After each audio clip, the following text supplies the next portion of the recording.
السلام عليكم ورحمة الله وبركاته. الحمد لله والصلاة والسلام على رسول الله، أما بعد، فأعوذ بالله من الشيطان الرجيم.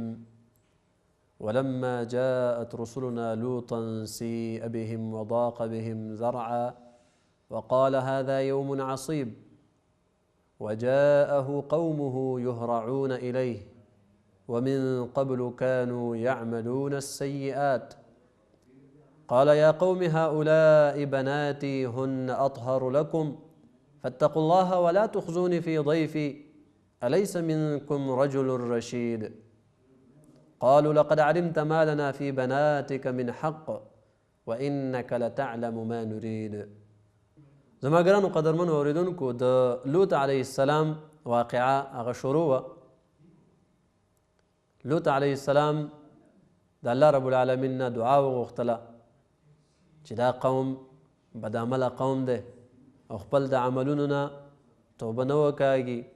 دا داسې قوم و چې بد عملونو باندې اصرار هم کولو، کم عملونه چې دوی کړي وو په هغې باندې خفګان نه و، کم عملونه چې کوله په دې وخت کې او کم نصیحت ورته د هغې په خلاف کېدو د هغې هم پې څه اثر نه و او په مستقبل کې د توبې څه اراده هم نه وه. نو الله رب العالمین د دې خلکو د عذاب فیصله وکړه او چا کې چې دا داسې صفات او داسې اندازې پورې ورسیږي چې د پیغمبر خبرې پسې بیا خنداګانې کوي او داسې بد عملونه کوي، نو الله رب العالمین بیا هغو د هلاکت فیصله کوي. الله رب العالمین ملائک راولېږله چې مفسرین وایي چې دا 3 کسانو، جبریل علیه السلام، میکائیل علیه السلام او اسرافیل علیه السلام، او بعضې وایي چې 9 کسانو، بعضې وایي چې 11 کسانو. خیر ملائک الله رب العالمین راولېږله، هغو راله ابراهیم علیه السلام خواله، هلته یې زیری راوړی، دا یې 2 زیري راوړي. یو زیری هغه د ابراهیم علیه السلام خواله چې هلته د هغې له د اسحاق او د اسحاق نه پس د هغې د مسیح د یعقوب علیه السلام زیری ورکي، او دلته د لوط علیه السلام د قوم د هلاکت خبره هم راوړی دی. هلته چې کله دغه زیری راوړو، دا زیری ورکو، نو د ابراهیم علیه السلام بیبي هغه هم هغه ځای کې ولاړه وه. هغه وخت کې د پردې حکم نه و، میلمنو خدمت ته ولاړه وه. نو هغه په خندا شوه، فضحکت، او دا خندا یې په دې وجه وه چې هغې وایي چې زه خو بوډۍ ښځه یم، زما څنګه بچي وشي. او یا دا خندا یې په دې وجه وه چې په دې خبر شوه چېرې دا میلمانه چې کوم راغلي دي نو معلومه شوه چې دا څه د خطرې دپاره نه دي، ځکه چې هغه وخت کې قانون دا و ابراهیم علیه السلام هغو دپاره خوراک تیار کړی دی او هغو ورته لاس نه اوږدوله، لاس یې ورته ورنه وړله، یعنې خوراک یې نه کولو.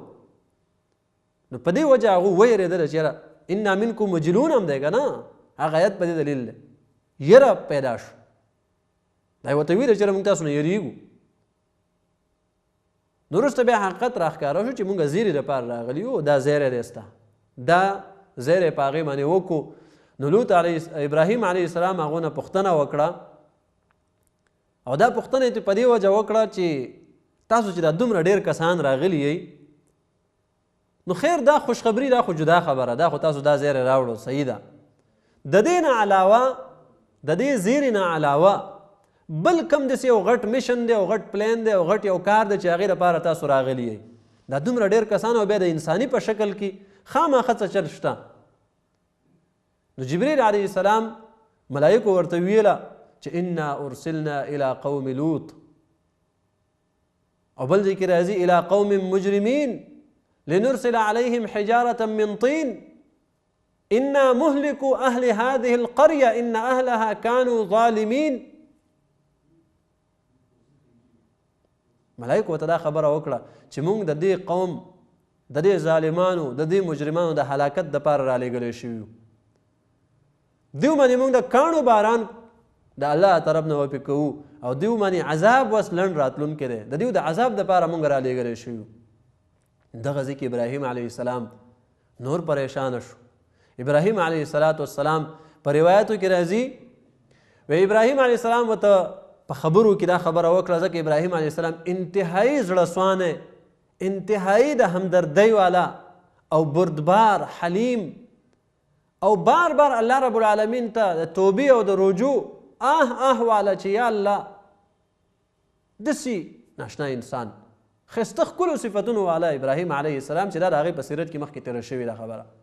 نو ابراهیم علیه السلام ملایکو ته ویله چې ګوره یو کلی چې په هغې کې یو 300 کسان مسلمانان دي 300 کسان نو تاسو به هغه هلاک کوئ؟ وی نه. وی آیا چې یو 200 کسان دي نو بیا هم نه هلاک کوو. وی چې 50 وی بیا هم نه هلاک کوو. وی چې یو کس وی نه بیا هم نه هلاک کوو. نو ان فیها لوطا په هغې کې خو لوط علیه السلام دی نو څنګه تاسو د علاقه غر کوئ او هغې باندې عذاب راولئ؟ زما وراره پکې هلته دی هغه خو مسلمان دی که نه الله نبي نه دی. ملایکو ورته ویله چې نحن اعلم بمن فیها لننجینه واهله الا امرأته كانت من الغابرین. مونږ ته پته ده چې په هغې کې څوک دي. لوط علیه السلام هغې له به هم نجات میلاویږي چا چې ورسره ایمان راوړی دی هغې ته هم نجات میلاویږي خو ښځه هغې ته به نجات نه وي هغه به د وروستو پاتې کېدونکو نه وي هغه به په د قوم سره عذاب کې اخته وي ځکه د لوط علیه السلام دا ښځه چې وه دا کافره وه د اسلام نو راوړی اسلام یې نو قبول کړی د دې 2 پیغمبرانو ښځه هغه کافرانې تېرې شوي دي. نوح علیه السلام ښځه هم او د لوط علیه السلام ښځه دا دواړه کافرانې وي. کانتا تحت عبدین من عبادنا صالحین فخانتاهما فلم یغنیا عنهما من الله شیئا. سوره تحریم کې د دې اصل مقصد به بیا هغه ځای کې کله موقع میلاو شو اصل مقصد پکې دا بیانېږي چې انسان له خپل عمل ګوره فایده ورکوي ولو که د پیغمبر ښځه دې ولې نه وي.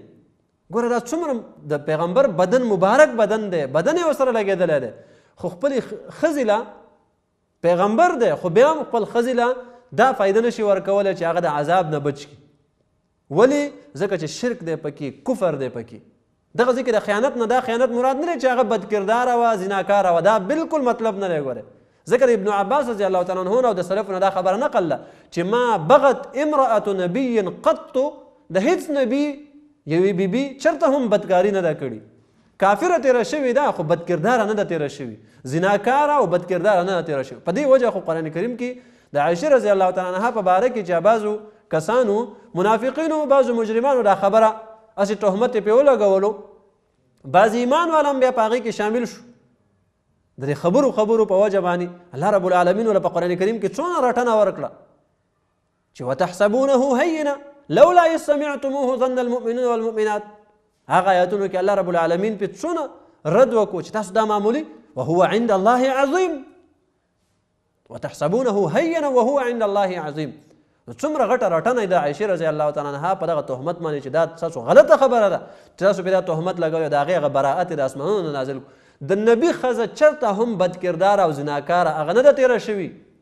ها مشرکه او د شرک والا د کفر والا ضرور داسې تېرې شوي دي چې هغو کې خاص کر د نوح علیه السلام ښځه او د لوط علیه السلام ښځه دا هم مشرکه او په دې کې یو بل غلط عادت هغه دا هم و چې دی به خلکو له او بار نور سړو له به خبر ورکولو هغو ته به یې ویله چې او زمونږ کور ته داسې میلمانه راغلي ښایسته شکل والا خلک راغلي دا هم پکې یو غلط عادت و د پیغمبر ښځه ده خو غلط عادت دی پکې نو الله رب العالمین ولا عذاب د قوم سره ورکوي او هلاک کوي.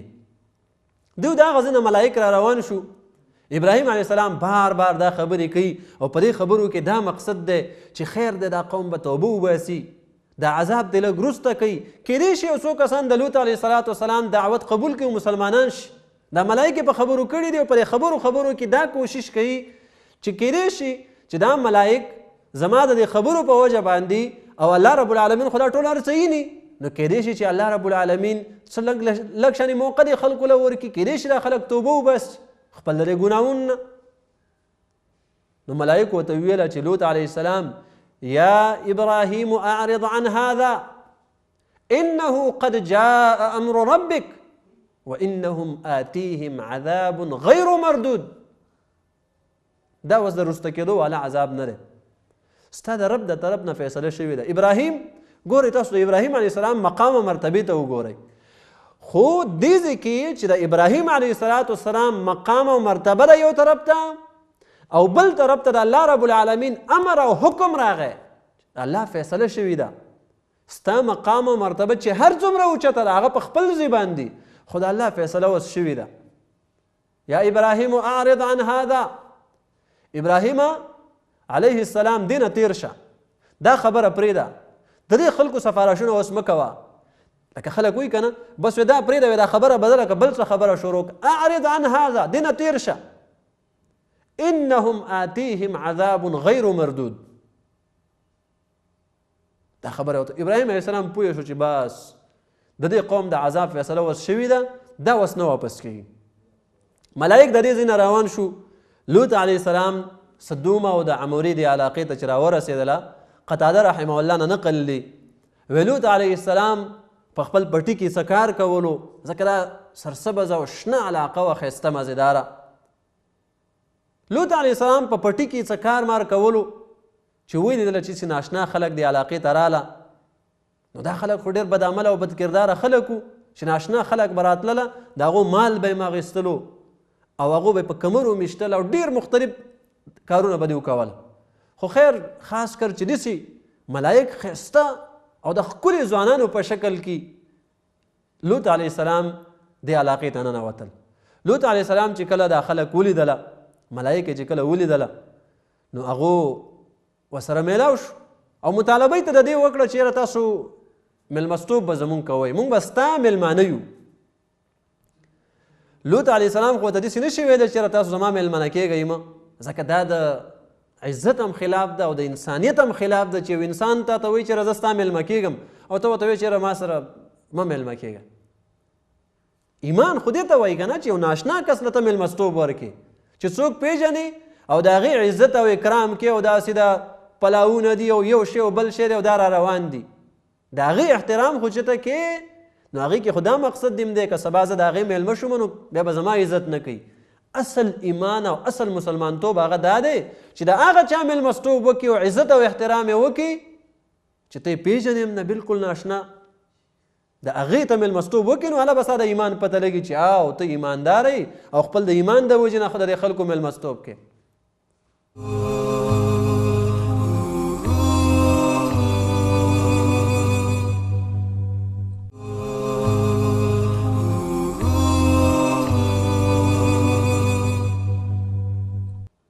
نو لوط علیه السلام دا کسان ځان سره کړه، ملایک دي، خو هغې ته خو دا پته نشته. ګورې دا غټه فایده دې څه راووته چې انبیای کرام دي، پیغمبران هم دي، خو د علم غیب علم ورسره نشته، د غیب علم ورسره نشته، هغو ته پته هم نشته.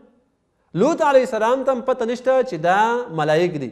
او ابراهیم علیه السلام خوال هم چې راغلی و، هغې والا روغ سخی حلال کړی دی، خو دا ورته پته نشته دی چې دا خو ملایک دي، دا خو خوراک نه کوي. لوط علیه السلام خواله راله، ملایک میلاو شو. لوط علیه السلام داسې ښکاره خو ورته اوس نشي ویلی چې دا علاقه ډېره غلطه علاقه ده او زه ستاسو میلمستوب زه نشم، یعنی تاسو د دې خلکو نه نشم بچ کولی، دا ډېر بدکردار او بد عمله خلک دی، ښکاره خو ورته داسې نشي ویلی. نو قتاده رحمه الله فرمایي چې لوط علیه السلام ورته په خبرو کې بار بار دا خبره کوي او په لاره باندې روان دي، او لوط علیه السلام د ملایکو ته وایي، هغه خو نه پېژني چې دا ملایک دي، ورته وایي چې د دې علاقې والا دا خلک د صدوم او د عموري د دې علاقې دا خلک انتهایی بد عمل او بد کرداره خلک دی. بیا چې د سلکشن مخکې لاړ شي یو څو قدمه واخلي، نو بیا د ملایکو سره خبرې کوي، پر خبرو کې ورته بیا دا خبره وکړي. او الله رب العالمین بعضو روایتو کې راځي د ملایکو ته هم دا اډر دا حکم کړی و چې تر څو تاسو د هغې د پیغمبر د خولې نه د دې قوم د دې بد عمل باندې ګواهي تاسو نه یې اورېدلي، نو هغه وخته پورې به یې نه هلاک کوئ. نو د هغې د لوط علیه السلام د خولې نه هم دې دا خبره واورېدله چې و دا انتهایی بد عمل او بد کرداره خلک دی.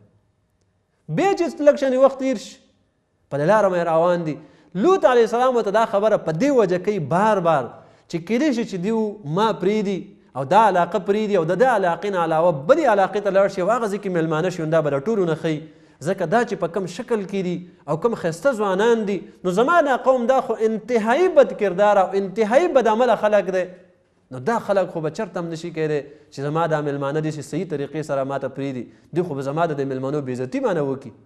خو خیر ملایک په دې خبره پوه شو چې د لوط علیه السلام څه مقصد دی، خو ملایک ورسره روان دي.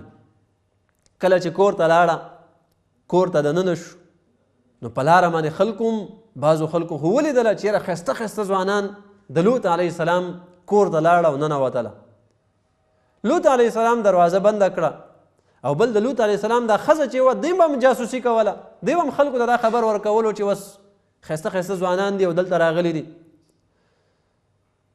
الله المستعان. داسې وخت کې د انسان هر یو انسان دې ځان واخلي چې ستا میلمانه او ته په داسې حالت کې نو داسې حالت کې د انسان څه سوچي. یو طرف نه تا ته اسلام حکم دی، د الله طرف نه دا اډر دی چې میلمه به عزت او احترام کې، خو بل طرف نه د قوم طرف نه دومره زور بین الاقوامي پابندي پتا لګېدل، خو څه کوې اوس؟ او دا حقیقت وګوره.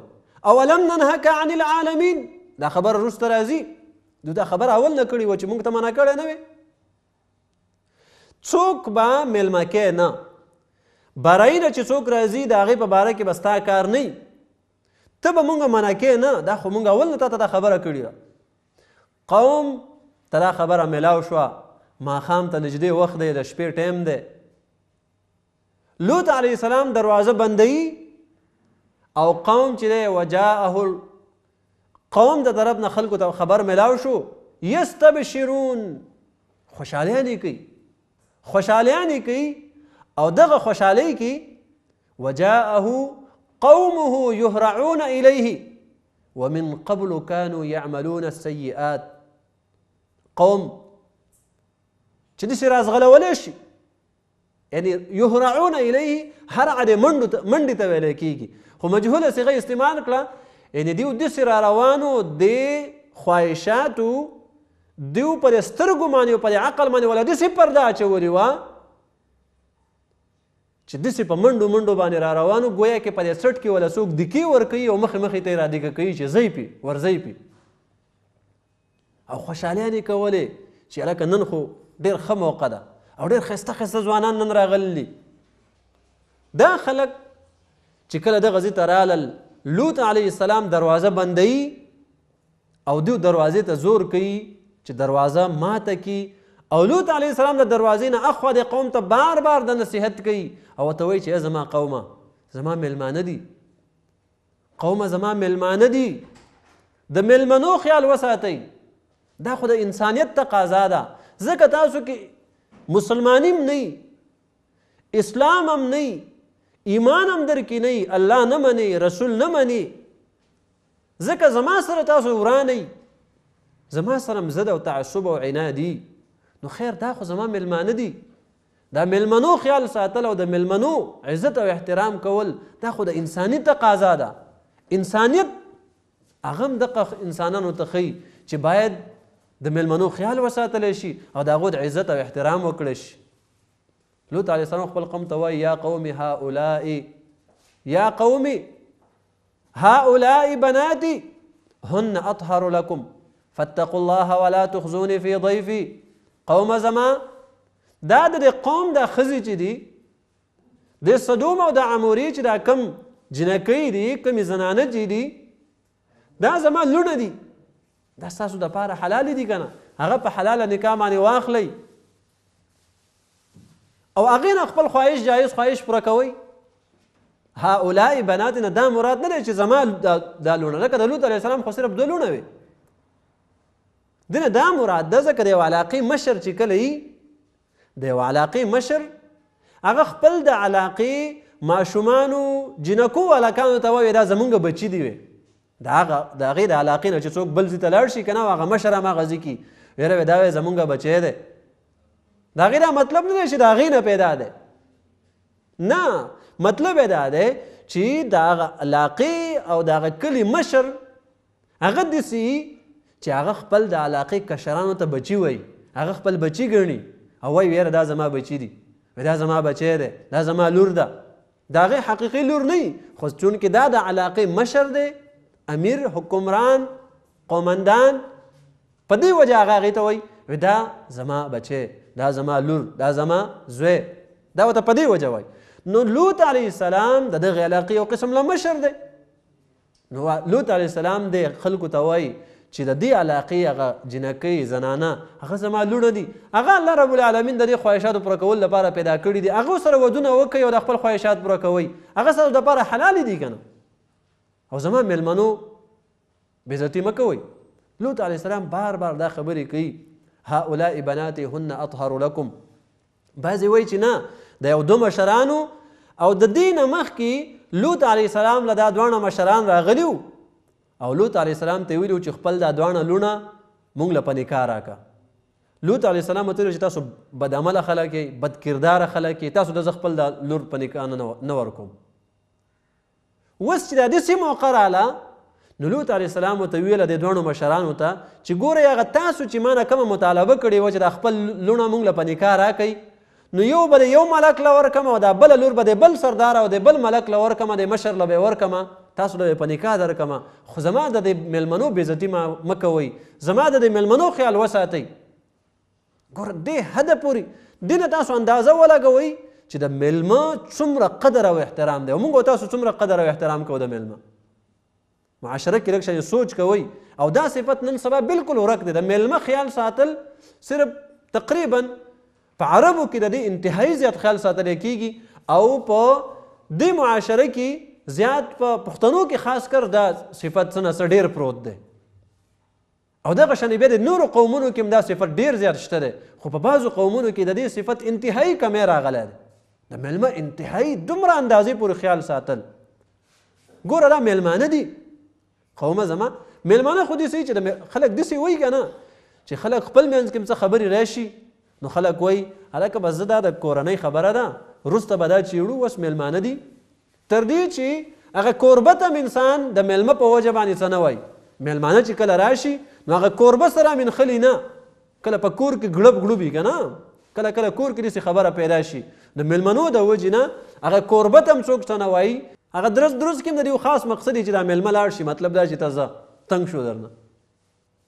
انتهایی د میلمه قدر او احترام د دې نه معلومیږي. لوط علیه السلام خپل قوم ته بار بار دا خبره کوي. اوله کې خدا خبره وکړه ولما جاءت رسولنا لوطا سیء بهم وضاق بهم ذرعا وقال هذا یوم عصیب. اوله کې هم چې دا ملایک کله لوط علیه السلام سره د انساني شکل کې ملاو شو او دا یې ورته ویله چې موږ ستا میلمانه وو، نو لوط علیه السلام په دې معنی چې دا ملایک کله ولیدله نو انتهایی په دې معنی خفه شو. دا په دې وجه باندې ورته دا خفګان میلاو نه شو چې اوس به د دوی میلمستوب څوک کوي، دوی له به روټیګانې څوک راوړي، دوی له به پلاونه او دا میلمستوب به وله څوک کوي، خوراکونه به دا دې باندې پیغمبرانو کې چېرته هم بخل نه وي، بلکې د نیکانو خلکو کې چېرته هم بخل نه وي. د الله والا خلک چې کوم وي هغو کې د بخل صفت نشته دی. نیکانو خلکو کې سخاوت وي، هغو کې د سخا صفت وي، هغو په میلمنو باندې خوشحالیږي. دا لوط علیه السلام چې خفه شو نو په دې وجه خفه شو چې خپل د قوم د بدکردارۍ په وجه باندې او په دیو باندې هم خفګان اظهار په دې وکړو چې د دیو بېعزتي به نشي چېرته. سیء بهم وضاق بهم ذرعا، سینه یې پرې راتنګه شوه، سینه یې پرې راتنګه شوه چې کله یې دا خلک ولیدله ملایک. وقال هذا یوم عصیب، ویې ویله چې نن ډېره مشکله ورځ ده، نن د جنګ ورځ ده. حقیقت ده ډېره مشکله ورځ ده، ځکه چې د دې قوم سره یو قسم له مقابله ده. دا قوم من قبل كانوا يعملون السیئات دي، دوی مخکې نه په دې بدعملۍ باندې، په بدکردارۍ باندې، مخکې نه په بدفعلۍ باندې دوی عادت دي. دا داسې ښایسته ځوانان زما په کور کې به د دوی نه څوک خلاصوي. هذا یوم عصیب. نو قوم راغی او یو بل له خوشحالانې او زیرې هم ورکوي او دا خوشحالۍ اظهار کوي او راله لوط علیه السلام ورته دا خبره وکړه او بیا ورته ویله د قوم د طرف نه څه جواب میلاو شو او لوط علیه السلام د هغې په مقابل کې بیا څه جواب ورکړو د هغې باره کې او بیا بل درس کې خبره وکړو. الله رب العالمین نه دعا ده چې الله رب العالمین موږ تاسو ته د قرآن او د سنت مطابق او د سلف صالحین د فهم مطابق د عمل کولو توفیق راکړي او پوهه دې راکړي. واخر دعوانا ان الحمد لله رب العالمین والسلام علیکم ورحمة الله وبرکاته.